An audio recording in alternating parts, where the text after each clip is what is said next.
Making guitars started for me as an extension of my love of music. I started playing guitar as a teenager.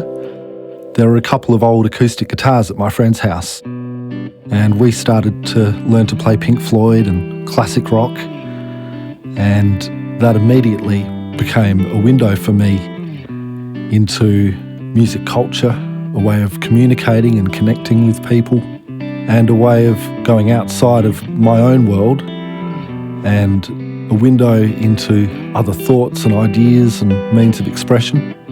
That began a journey for me that I'm still on.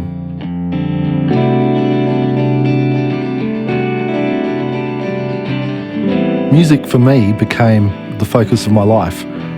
Soon after I left school, I started teaching guitar, and I found that a lot of the guitars that students were bringing to me were in need of work. I started pulling apart my own guitars, and my interest in the way that the instrument works and how that interacts with the musician started to develop, and I soon found myself in music shops, working on instruments, talking to musicians, trying to understand more about the mystery that is the sound and that interaction.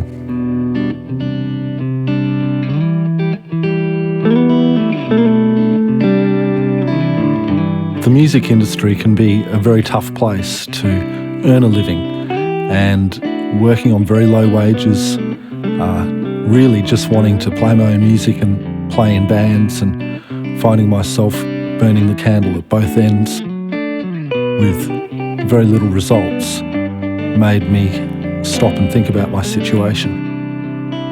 I figured I needed to back myself to do something more than work for other people. It's hard not to grow up in this society and measure your success as a musician with the financial rewards.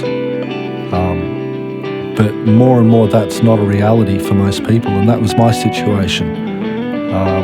When you're struggling to pay the rent, you start to wonder whether it's a failing of your musicianship that's put you in that place. So the answer for me was to use my musicianship in another way. And what I did was I focused on my building, focused on the craft of guitar making, and put all of my creativity and my musicianship into that. As a result, I enjoy my guitar playing more than ever.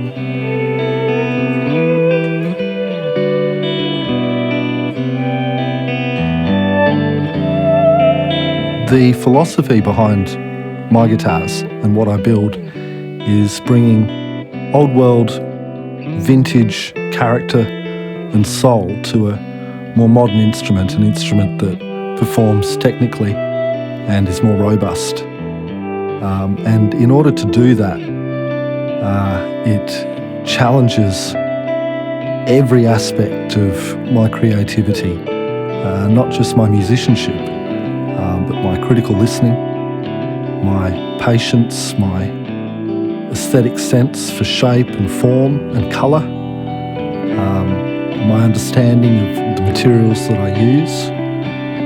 In actual fact, I feel like building great instruments requires more of me than anything that I've ever done.